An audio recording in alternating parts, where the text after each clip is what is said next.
Iffy.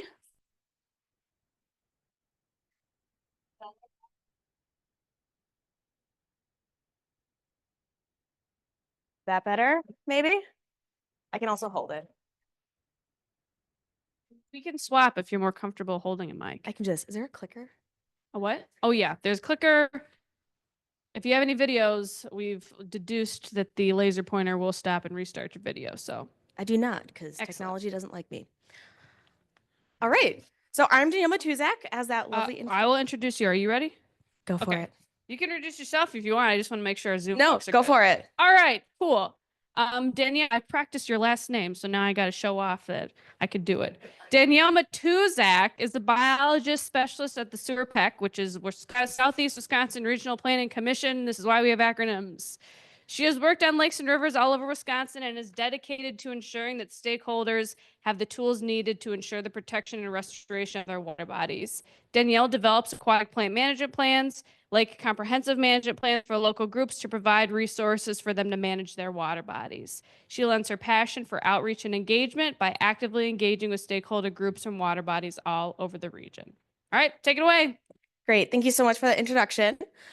So yes, I will be talking about basically a case study from the high quality waters perspective. And Lauren's presentation perfectly set up my presentation. It's almost like we planned that. Spoiler, we did. And so I will be giving a very brief overview of an ongoing project that the commission or SEWRPAC is doing. So it's ongoing. This is a snapshot. If you have more questions or want to hear more about it, feel free to find me. So I'll talk a little bit about what the Southeastern Wisconsin Regional Planning Commission, or the Commission, or SEWRPAC is. So we are a regional planning organization that is tasked with developing lake watershed management plans in the most densely populated area in Wisconsin, which is that southeastern corner near Milwaukee. We are kind of in this little trifecta of Milwaukee, Madison, and Chicago, so there's a lot of people. And so we are one of 9 such commissions in Wisconsin, as they are kind of color-coded here on the map. Fun fact, we actually predate the Clean Water Act. So the Clean Water Act came around in 1972. We were around for 12 years already at that point. So some of the data that we collected and the work that we've done has helped kind of set standards in the state and kind of led us to be one of the kind of pioneering commissions that does water quality management and all things lakes related. And so we have 3 basic functions. The first one is intergovernmental coordination. So we want to kind of transcend the boundaries of municipalities and counties, look at stuff from kind of a wider regional approach. We do inventories. And so this is everything from, we don't just do water resources stuff. We do stuff from transportation, GIS, floodplains, lakes, rivers, wetlands, natural areas, you name it. We plan a lot of things. And we do plan preparation. So based on all of these intergovernmental coordinations, when we're reaching out to people, having these collaborations, we do inventories, and then we prepare plans to help people have these tools and management plans to best guide the management of their water bodies, rivers, watersheds. Since Lauren already very well described what a high quality water is, I'm going to skim past this. But if you forgot in the last 3 minutes, here's a recap. So we're using the DNR's Wonderful Waters of Wisconsin, the high quality waters designations that came out, used that information to then kind of pioneer this project in our region. And so this project has a couple main goals. Not going to go in wild depth, but we'll kind of give a brief overview. So the first one is to collect information about these DNR designated high quality water lakes within Walworth and Waukesha counties. So Walworth and Waukesha counties are 2 of the 7 counties that we work with. And so we kind of subset it out since those 2 counties have the highest density of high quality water lakes, which I'll get into in our region. And so we wanted to collect information from the stakeholder groups that actively are managing these lakes. And so we wanted to also educate people about the different resources, how to collect information, best ways to manage their high quality waters, and then facilitate learning and communication among these lakes. So a lot of lakes are super passionate about their own lake and have learned so many things. And then it's sometimes opportunities like this with this project or the convention that you get to talk to other people and see what they're doing. So we want to facilitate more of that. And then finally, we're going to be putting on a practice-based workshop coming up here in like 6 weeks, 4 weeks. First weekend in May. It's coming up fast. Why is this going forward? Anyway, so we're doing the workshop, and then part of the workshop in the results of what we're learning at the workshop from these stakeholder groups is we're going to be publishing a best management practice toolkit. This is not going to be a giant book. This is not going to be a in-depth step-by-step, but basically an overview of all the tools that are currently available for those management groups that are managing high-quality waters, and kind of giving them an overview of what they can do to, on the protection side of things, to help protect those lakes. And so, quick overview of our project timeline. Fun fact, I used to work on the Healthy Lakes and Rivers, High Quality Waters, Healthy Watersheds project when I used to work for DNR with Lauren. Then I transitioned to my new job, and they were like, hey, we have this project already set up. Do you want to take it over? And I was like, that's perfect. Thank you. So I started in the commission in January 2024, but in 2023, my colleagues applied for some grants from the DNR, got them luckily. And so then during 2024, when I started, they're like, here you go, here's some money, do a workshop, talk to people. So I reached out to stakeholders on high quality waters across the 2 counties, hosted interviews, asked about lake conditions, management practices. And then going forward, we're going to be doing that May 3rd workshop. It's about an all-day workshop, about 6 hours. And then hopefully this summer sometime when I have time between field work, we'll be publishing the toolkit and then all of the resources that are at the workshop. So even if you aren't from our region, even if you aren't a high quality water, or if you can't attend, all of it will be publicly available. And so when it comes to high quality water lakes specifically in the state, so obviously there's high quality waters includes streams and wetlands. We are talking about lakes specifically. There are 418 high quality water lakes in Wisconsin. 32 of those are in the 7-county extent that I work in, which is about 7.65, shouldn't say about, it is 7.65% of those lakes in our region, highlighted there on the bottom in the red circle and the blue highlighted counties. And so we looked at where all of those high quality water lakes were in our region and found that Walworth and Waukesha counties, pictured in the little green squares, because those counties are perfect squares, of the highest density in our region. And so we chose those 2 counties to kind of be our guinea pigs for this project, in where we're reaching out to all of these groups to talk to them about their practices. And so I conducted interviews throughout 2024 with a variety of lake groups, everything from conservancies to associations, lake districts, municipalities, the DNR, counties, you name it, I talked to people. So with these interviews, ultimately, we reached out to about 40 to 50 organizations across the lakes. 23 organizations were interviewed, 19 lakes were represented. Great feedback from a lot of the lake groups about these interviews, and we're very happy to participate. They could do in-person interviews, Zoom interviews, fill out the questions, send it back to me. And so some of the organizations that we interviewed, or I interviewed, did manage multiple lakes. So a lot of municipalities or counties, or you think like the DNR, they manage lots of lakes. But then there's also a wide variety of types of these organizations besides the ones that manage multiple entities that also are specific to one lake. So a lot of lake associations and districts are specific to one lake. And so the next handful of slides is going to be kind of just dipping the toe in the water, pun intended, of what the questions we asked and kind of what those responses were. So it's not all the questions we asked. Ironically, we asked 20 questions. So I got to play the game of 20 questions throughout 2024. But so these are just going to be a couple snapshots of some of the questions that we asked, some of the answers, kind of a little teaser. If you want to come to the workshop, let me know. And so the first one is talking about collaboration. So again, we wanted these people to talk to each other. And so we wanted to know what current collaboration is already going on, who's talking to who. And so the vast majority of the interviewed management organizations were already working with other groups. So on the graph here is just a real simple one. State agencies, I included Sewer Pack in the state agency category because we're not really a county, regional.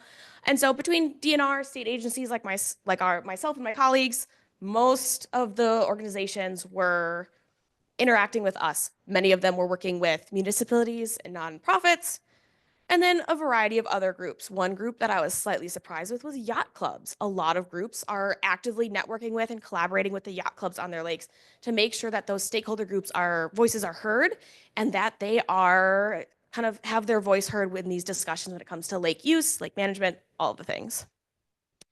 Some lakes have multiple organizations that manage the lake. So Geneva Lake is an excellent example of this. It's a high quality water lake.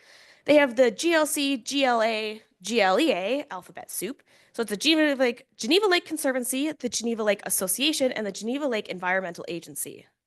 Don't try that tongue twister. But a lot of these lakes have one organization, many organizations. Some of them have none that are the sole person or sole group working with these lakes. And so that's what we wanted to know. And so when we looked at the mission statements and goals, my lovely intern did a lot of this data processing for me. So shout out to our intern, Hannah. She put in all of the mission statements and goal statements from these organizations that we interviewed into a word cloud generator. And unsurprisingly, lake and water are the two biggest words. Shocking. So, but some of the other larger words, land, protect, word with preserve, quality, control, health, communication, shorelines, a lot of those things are things that you want to actively be doing. You want to be protecting the land, preserving the water quality, making sure your health of your lake is good, active management. So a lot of these groups want to do this stuff. It's part of their goals and missions, but it's a matter of whether or not they have the tools to actively do that. And so some of these groups already do a lot of this. Some groups don't do a lot. So 33% of interviewed groups do some kind of lake management, and this is a very wide kind of bin that things fell into. 29% do lake monitoring. So this can be anything from CLMN, Clean Boats, Clean Waters, independent monitoring, all of those. 24% do some sort of land improvement, so purchasing land, restoring wetlands, all of those things. 19 sponsor recreational activities. So some of these include, some examples are they put on swimming lessons for the local groups. They will have sponsored paddle nights where people can go out and learn about the lake. And then finally, 14% actively sponsor outreach and engagement. I would love that percent to be larger, but that's part of what we want to do is we want to help encourage this networking collaboration to make sure that people are educated and have the tools they need to reach different groups to protect these high quality waters. And so when it comes to lake monitoring specifically, since that's kind of a big topic at the convention, of the groups that we interviewed, 62% do CLMN, 52% do Clean Boats, Clean Waters, 48% do self-directed monitoring, and self-directed also includes hiring people like the USGS and other groups to do monitoring for them. And then wave action volunteers make up 10%.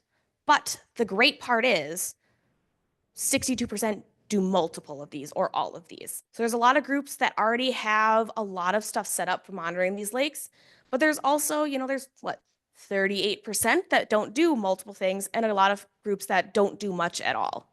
And so again, we want to provide tools, resources, and opportunities for these groups to kind of expand that management and protection of these lakes. So when you're doing monitoring, it's great to have data. However, if you don't do anything with that data, it's not always the best. So we always encourage lake management plans. The commission itself can get hired to do management plans, not a plug, just a statement. And so we do two main types. And so we also asked about what the age of these management plans were. Lots of consultants will help you write plans. And so when we were looking at these groups, 26% of these groups had plans that were less than 5 years old, which is great. They're up to date. They're being often actively used when it comes to permitting for aquatic plant management. However, if you add up the rest of them, the vast majority of those groups have plans that are over 5 years old, and a lot of groups that don't know if they have a plan or not. So the transition of information from different leadership is often a challenge when it comes to private entities like associations and districts in some cases. And so this is another reason to kind of have education networking be like, how do you best transition this knowledge from leader to leader? Another thing we'll be talking about at the workshop potentially. And so the purpose of these plans is to provide a summary and inventory of lake data and characteristics, as well as provide recommendations for science-based lake management. We want to make sure that when we're looking at the lake, we're looking at the lake itself, kind of taking emotion out of the picture and be like, what is best for the lake? What is going to preserve this lake for future generations? And we also asked some less fun questions about barriers to management. What's getting in the way of doing the management you want to do? Unsurprisingly, limited funds was the number one kind of concern when it came to management. Agreement and coordination amongst groups and among riparian owners was another issue that was perceived, as well as the enforcement of ordinances, having effective education and outreach, as well as the technical expertise that's available to help guide data collection, management plan creation, and all of those things. We also asked about the threats to high quality waters, because just because they're high quality waters now doesn't mean 10, 15, 30, 100 years from now, they still will be, especially in the most densely populated part of Wisconsin. So we asked what some of these threats were that they think is going to be kind of the up and coming threats to their water bodies. And so increased development, if those of you that potentially attended the climate change talk that was right before this, talked about Wisconsin is a wonderful place to live. And so as climate change potentially increases, we may see a higher increase in population in our state since it's a wonderful spot to live and escape a lot of these climate change impacts in the short term. And so increased development, increased lake usage, as well as invasive species and pollution they're on everyone's minds at these talks, these events, and in these interviews as well. And then watershed management, or the lack thereof, was also a big concern about groups only focusing on the lake and not looking at the watershed scale, which is also why it's, high quality waters and healthy watersheds. Got to look at the kind of the holistic picture. And then the last one was, of course, climate change, which is always kind of this like looming kind of cloud behind you. And so these are some of the threats that was perceived. And so we're going to be trying to address some of these in the workshop. Obviously, I can't say, do this and climate change will stop. Doesn't work that way. But we can provide some tools for these groups to kind of mitigate that, some best management practices, some that Lauren went over, some of these other talks that this week that groups have said. And so we're going to be kind of doing a one-stop shop for the workshop and the toolkit to provide some expertise as to what you can do. And so in the face of these threats, with these kind of barriers to management, the threats to these lakes, you're in the most populated section of the state, lots of recreation, lots of development. How are you still high quality? Is it nature? Is it nurture? Is it what you're doing? It's what you're not doing. That was kind of the question. And so we asked them, how are you doing it? What are things that are working with the management of your lakes? And so coordination and communication, they said, is a key thing when it comes to managing your lakes. You have to talk to people. So we're encouraging networking collaboration among these groups to help improve that. And so having helpful people, volunteers, a lot of groups are led by volunteers or have a couple, salaried people or hired people. And then the vast majority of the management or monitoring is done by volunteers. And then having ordinance and regulations that support best management practices, having erosion control practices like the Healthy Lakes and Rivers program, where you can get grants to help protect against shoreline erosion and kind of shoreline development. And then also being a part of larger lake groups. So down in our part of the state, we have some groups like Lake Country Clean Waters in Waukesha County and then Walworth County Lakes Association, which also helps foster that networking and communication among lake groups. And so, as I mentioned, we are putting on a workshop for the lakes in our region. It was originally just going to be for the high quality water lakes, but we are going to be opening it up to other lakes within our region or lakes that are close by. It's going to be May 3rd at the Retzner Nature Center in Waukesha. I sent out the RSVP form in early February and got a bunch of responses, and then we're going to be sending out another round of the RSVP form to the wider lake groups in our region to get some more people to come. We're going to have guest presenters. Lauren is one of them. She'll be helping me kind of set the stage for the workshop. We're going to have built-in networking time at this workshop. So again, people can talk to each other, learn about what other lake groups are doing. And then the results of these interviews, which you just saw a snapshot of, is going to guide what topics, or I already have most of the agenda planned, has guided the topics that are going to be at this workshop to make sure that we're tailoring the workshop and this kind of education to what the lake groups are actually concerned about and what they want to know. And so as a result of the workshop and the interviews and talking to people and all of the things, we are going to be building that toolkit that's hopefully going to get published this summer. And so it's going to have sections dedicated to lake types. That was a little snippet that wasn't included in this presentation, but we did look at high quality water lakes according to their lake type. So two-story lakes, reservoirs, seepage lakes, drainage lakes, all of the above. We're going to address those threats that were perceived in the interviews, try and provide some reassurances, some tools to help address those threats, as well as address those barriers to management. We're going to potentially be making a phone book of lake group contacts that will be published in the toolkit so that even after the workshop and after this project is done, people can still reach out to other lake groups in the region and other lake groups that are also high quality waters or striving to become high quality waters and kind of see what's working, what's not. This will all be publicly available on our commission's website. We'll be sharing it with lake groups, not just the high quality waters groups, but lakes across the region. And since it's publicly available on our website, anyone will be able to access it. If you want to be put on a list to get an email when all of these resources are published, come find me and I can add you to the spreadsheet that I have going of people that want to know about this in the future. And so with that, I'm going to take any questions. And I think we're going to also open up the questions to Lauren as well.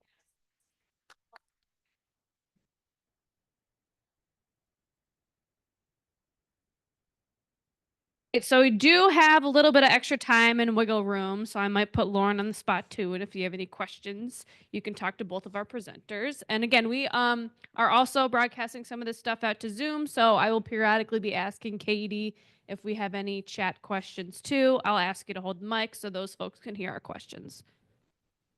Thank you. How connected are you with the Lake Country Clean Waters Group? So you're conveniently sitting behind my colleague, who does a lot more work with that specific group than I do. Oh, here.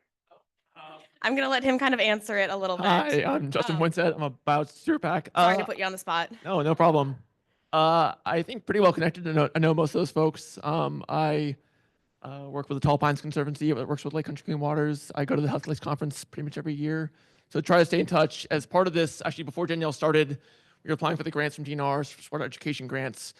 We reached out to them as well as Walworth County Lake Association saying, hey, we want to work with you guys to kind of distribute this amongst the lake groups there and hopefully do that. So yeah, so trying to keep them as engaged as possible. Thanks, Justin. Actually, this is a general question. The website where all of the recorded sessions will be presented, could you tell us where that is, or what website that will be? I can give you the answer to that. Yeah, these are, so the Wisconsin Lakes Partnership, this is like the UW Extension folks kind of based out of the University of Wisconsin at Stevens Point. They have a website, and that's where there's archives of previous convention data. So you should have most, if not all, of the access to previous newsletters and publications. So those Lake Tides ones that are hanging up on the wall back there, and access to convention archives historically. I believe they may be in a process of or are contemplating a transition to a new website. So that may be, I don't think that's this year, but maybe next year. There may be a little bit of a transition in what that looks like, but I can show you that afterwards if you want to. Great presentation. Brian Seeke from Waukesha Lake Management District. I'm curious, and this is actually for both speakers, heard lots of good stuff about the nice lakes, but as an upstream lake from one of those that's actually an impaired lake, I was kind of surprised to not see much about river systems and the impacts there and like how we're impacting that nice lake below. Not that we don't want to do it, but.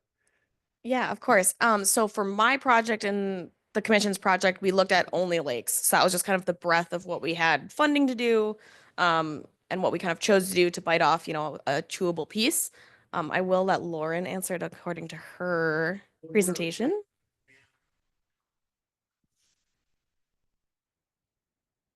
I guess I was just going to say too, hopefully you saw we did do lakes, rivers, streams, and wetlands. So I would say focus on the watershed first and then, yeah, look at the lakes and rivers within there. But yeah, that is the goal, to think about our downstream and upstream impacts. We've been talking a lot about thinking upstream. So partnering with your upstream neighbors and thinking about their practices, not with the goal of pointing fingers, but with the goal of collaboration, and then vice versa. Do that in turn for your downstream neighbors. Do we have anything? So this question, and I'm not sure what they're referring to exactly, but what grant funds did you apply to and receive to develop this project? and they clarified everything involved with developing a toolkit for your high quality lakes. Yes. So I'll start with the grant funding one. So I did not apply for the grants, my colleagues did. But so we applied for 4 separate surface water grants from the DNR, and they were the education grants category specifically. My colleague is nodding to making sure I'm doing this right. And so we received those 4 grants, and so that's the funding source. Anyone that's like accredited group can apply for those grants.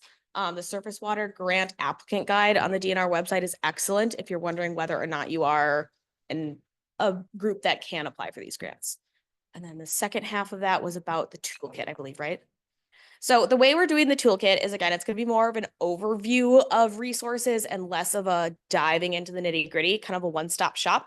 So it's going to have a lot of links to places, a lot of contacts for people, and going to have an overview of some of the best management practices that Lauren outlined. We're going to kind of go into a little bit of that about, yes, just the lakes are great as well, but you also kind of have to look at the watershed approach. We're going to be talking about, different funding sources that are going to be that are available, like the surface water grants. And then at that workshop, we'll have presentations as well. And so the toolkit will also, in theory, encompass all of those talks and PowerPoint slides to encompass that as well. I hope that answers the question. Any other questions in the room? Oh boy, give me a second.